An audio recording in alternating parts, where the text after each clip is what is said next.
Assalamualaikum warahmatullahi wabarakatuh. Perkenalkan, saya Hanafi Parera Mukti Anggara, NPM 2205400105 dari Prodi PGSD 03.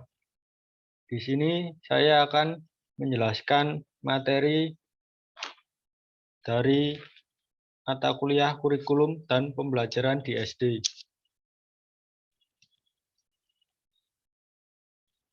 Komponen kurikulum. Sebagai alat pendidikan, kurikulum memiliki bagian-bagian penting yang dapat mendukung operasinya secara baik. Bagian-bagian ini disebut komponen kurikulum. Komponen adalah bagian yang integral dan fungsional yang tidak terpisahkan dari suatu sistem kurikulum karena komponen itu sendiri mempunyai peranan dalam pembentukan sistem kurikulum.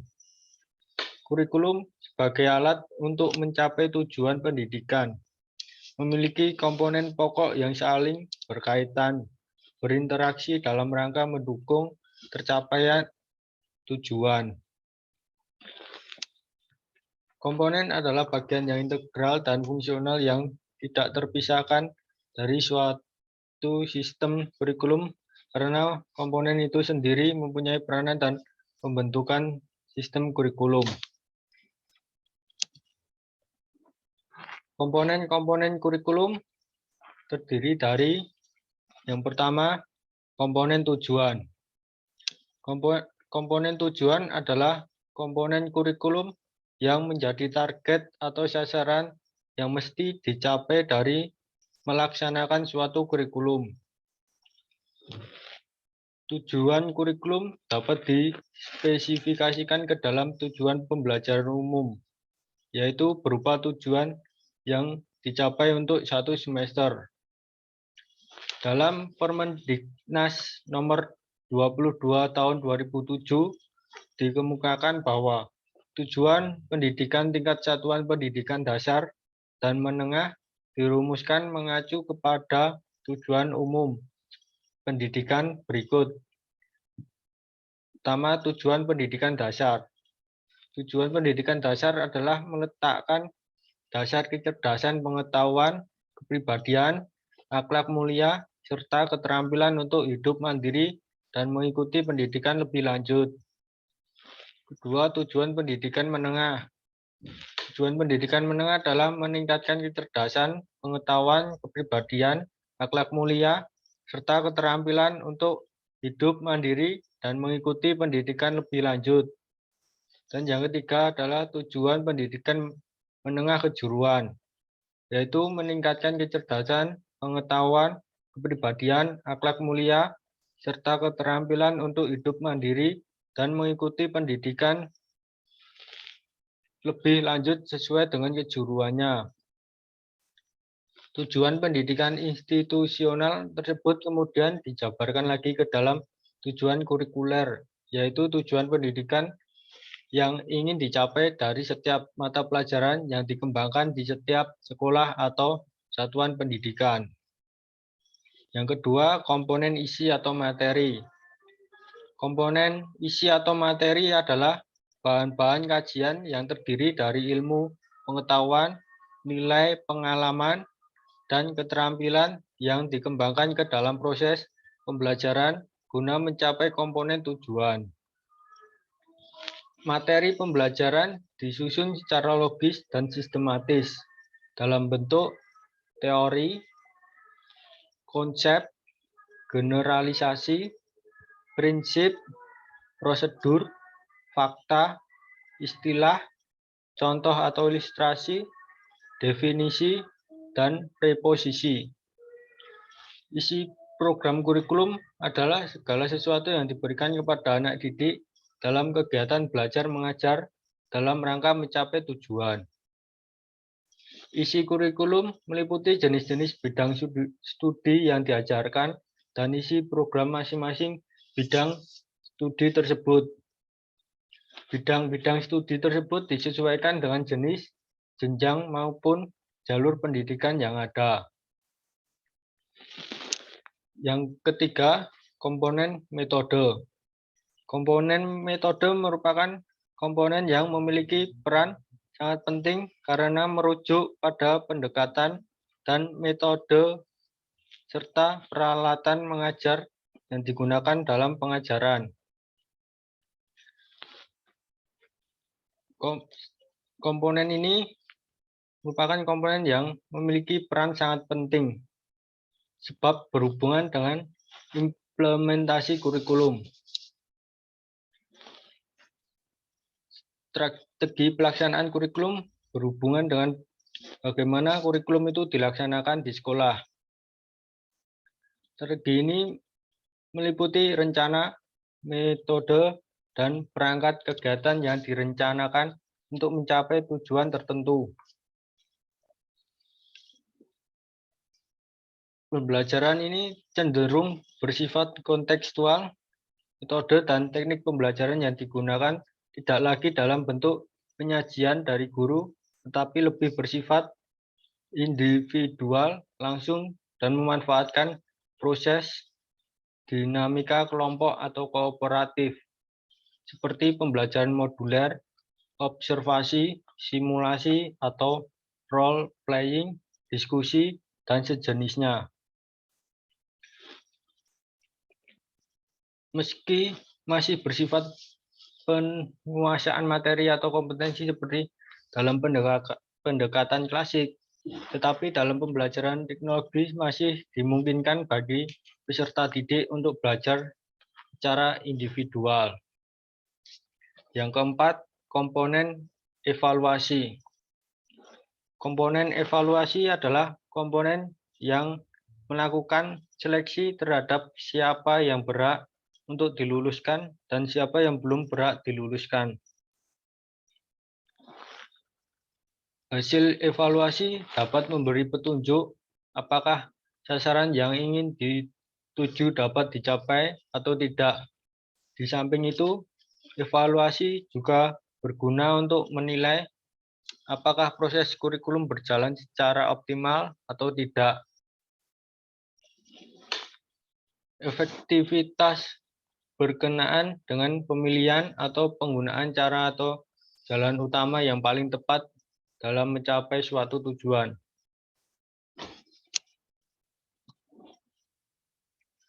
Kurikulum harus mempunyai komponen lengkap dan fungsional baru bisa dikatakan baik. Sebaliknya, kurikulum tidak dikatakan baik apabila di dalamnya terdapat komponen yang tidak lengkap. Sekarang dipandang kurikulum yang tidak sempurna. Instrumen mengajar. Instrumen mengajar terdiri dari silabus, prota dan promes, RPP, media pembelajaran, modul, dan evaluasi. Pertama, silabus.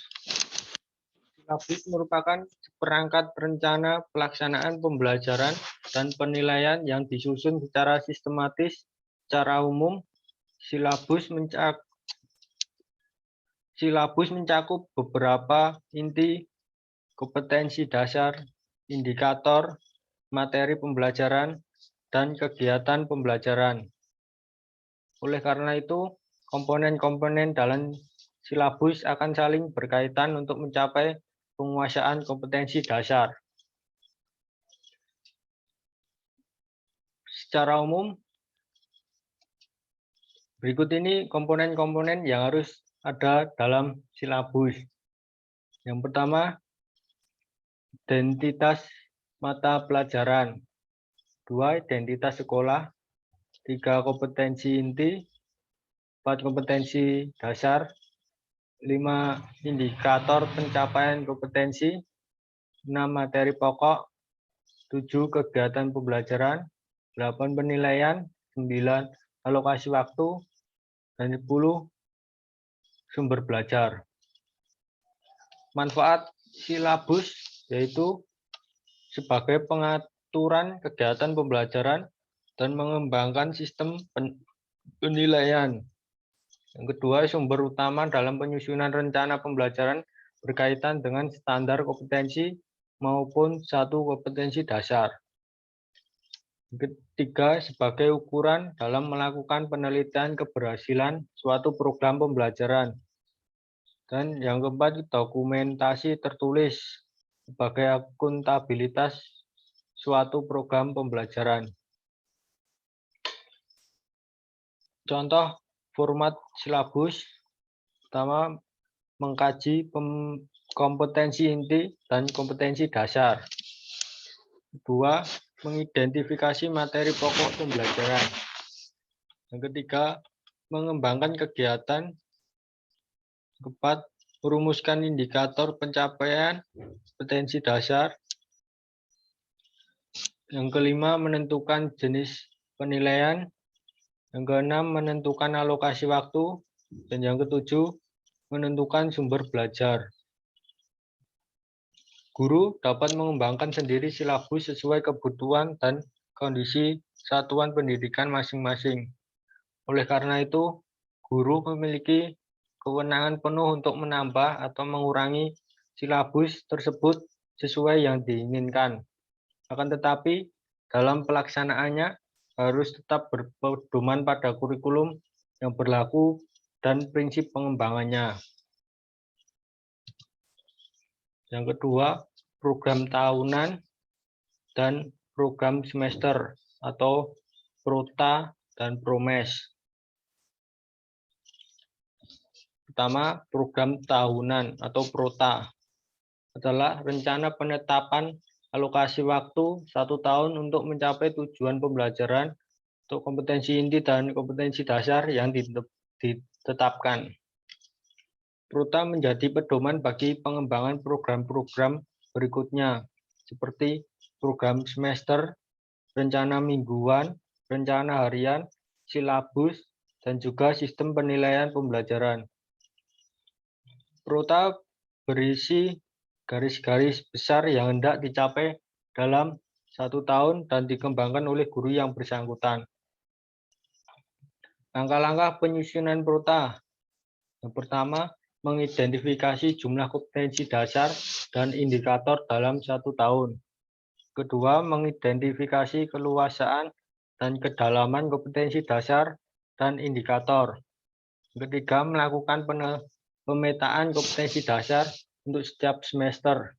Dan yang keempat, menentukan alokasi waktu tiap kompetensi dasar dengan memperhatikan minggu efektif. Selanjutnya, program semester atau PROMES merupakan program yang berisi garis-garis besar tentang hal-hal yang akan dicapai dalam 1 semester. PROMES berisi rumusan pokok-pokok aktivitas guru dalam melakukan pembelajaran selama 1 semester dengan mempertimbangkan alokasi waktu yang tersedia, jumlah kompetensi dasar, dan indikator. Komponen program semester yang pertama identitas, yang kedua format isi. Langkah-langkah penyusunan PROMES itu pertama menginput kompetensi dasar dan indikator. Kedua, menetapkan jumlah jam dan jumlah tatap muka per minggu untuk tiap mata pelajaran. Yang ketiga, mengalokasikan waktu sesuai kebutuhan indikator pada kolom bulan dan minggu. Dan yang keempat, memberikan catatan pada kolom keterangan jika diperlukan. RPP. RPP merupakan rencana kegiatan pembelajaran untuk 1 atau beberapa kali pembelajaran. RPP ini dikembangkan dari silabus dengan tujuan untuk mengarahkan kegiatan belajar mengajar dalam upaya mencapai kompetensi dasar. Berdasarkan Permendikbud nomor 103 tahun 2014 tentang pembelajaran pada pendidikan dasar dan pendidikan menengah, ditentukan kompeten dan sistematika rencana pelaksanaan pembelajaran atau RPP sebagai berikut.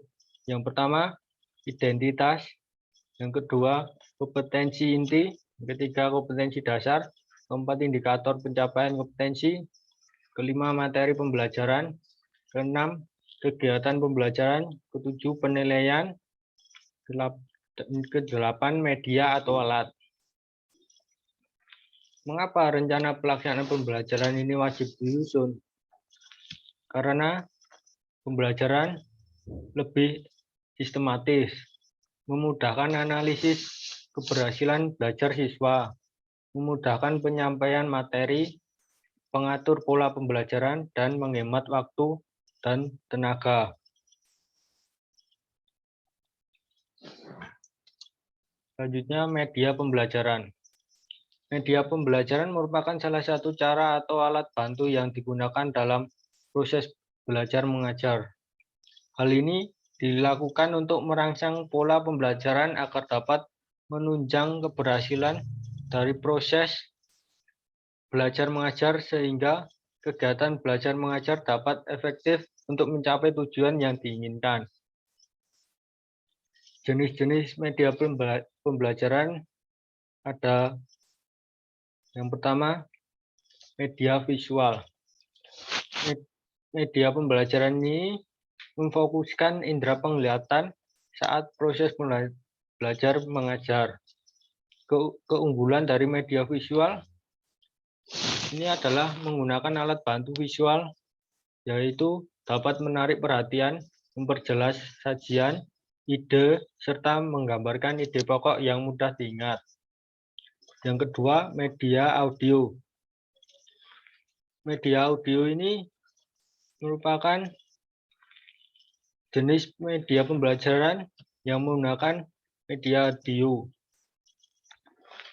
Alat bantu yang dapat digunakan untuk menunjang proses pembelajaran menggunakan media audio ini diantaranya tape recorder, radio, telepon, dan lain-lain.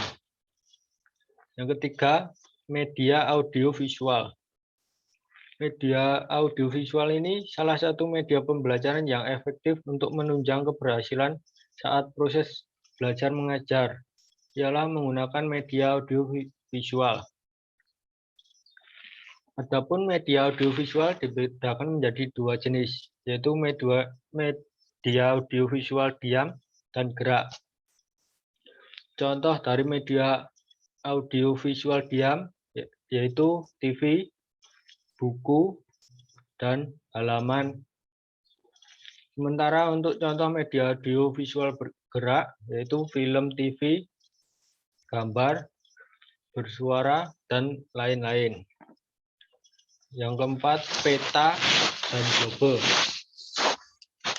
Peta dan globe salah satu jenis media pembelajaran yang sering digunakan adalah peta dan globe. Media pembelajaran ini berfungsi menyajikan data-data, lokasi, dan tempat. Beberapa hal yang dapat menggunakan media pembelajaran ini yaitu mengetahui bumi, sungai, gunung-gunung, dan daratan. Dan yang kelima adalah gambar.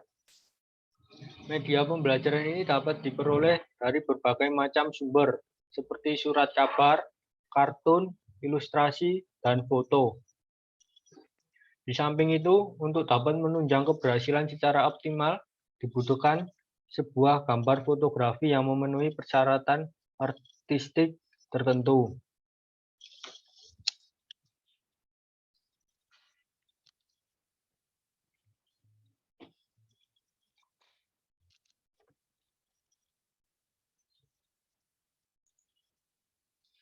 Selanjutnya, modul.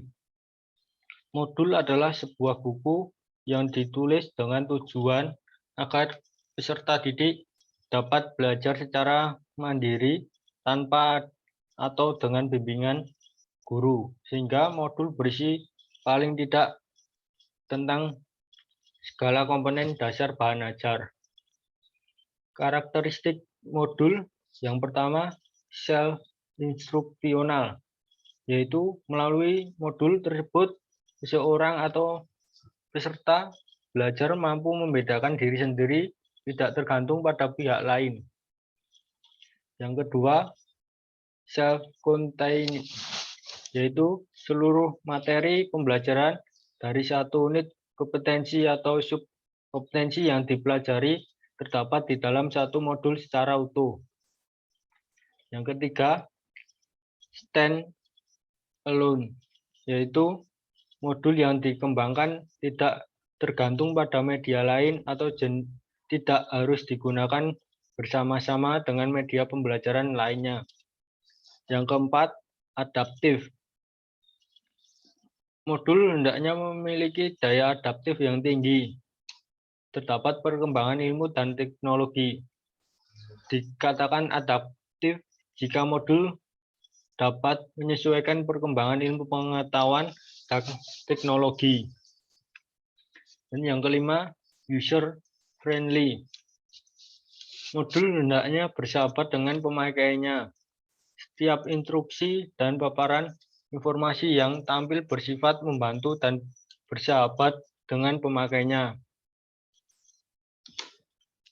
Tujuan pembuatan modul yaitu dapat belajar dengan kesanggupan dan menurut lamanya waktu yang digunakan mereka masing-masing. Kedua, dapat belajar sesuai dengan cara dan teknik mereka masing-masing. Dan ketiga, dapat belajar sesuai dengan topik yang diminati. Dan yang terakhir, komponen-komponen modul. Kekurangan modul yaitu dari segi organisasi, kegiatan belajar pun kurang baik. Masih membutuhkan evaluasi atau ujian untuk mengetahui apakah benar belajar secara mandiri menggunakan modul atau tidak. Dari segi biaya, memakan banyak sekali uang. Kelebihan modul, siswa memiliki kesadaran terhadap dirinya sendiri. Siswa bisa mempelajari modul pembelajaran lebih eksploratif dan membangun rasa tanggung jawab terhadap kegiatan belajar yang dipelajarinya. Selanjutnya, evaluasi. Bentuk evaluasi yang dipilih harus sesuai dengan teknik penilaiannya. Oleh karena itu, bentuk instrumen yang dikembangkan dapat berupa instrumen yang tergolong teknik. Yang pertama, tes tertulis, tes lisan, observasi, wawancara, dan penugasan. Alokasi waktu ini adalah jumlah waktu yang dibutuhkan untuk ketercapaian suatu kompetensi dasar tertentu dengan memperhatikan minggu efektif per semester, alokasi waktu mata pelajaran, dan jumlah kompetensi per semester. Hubungan antara kurikulum dengan instrumen mengajar. Hubungan kurikulum dengan instrumen mengajar yaitu dapat menciptakan lulusan yang diharapkan memiliki perimbangan antara aspek kognitif, psikomotorik, dan afektif. Sehingga harapannya generasi Indonesia ke depannya memiliki akhlak yang mulia, ditunjang oleh pengetahuan dan keterampilan sebagai modal hidup mandiri di masyarakat. Jika kurikulum berubah, maka instrumen mengajar juga akan berubah.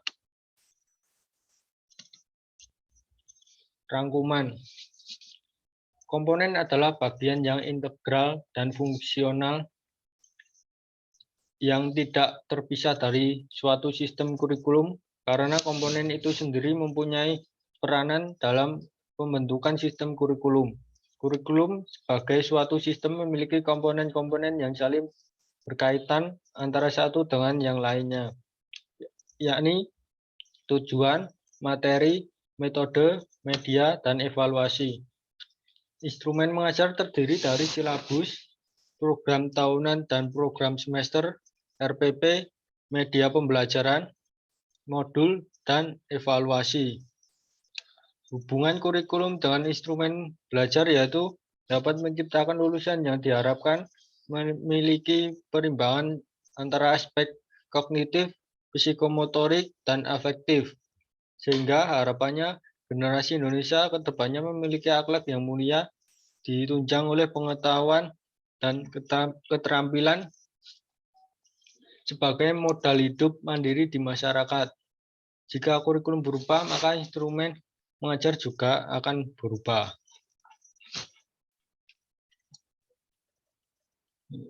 Daftar pustaka.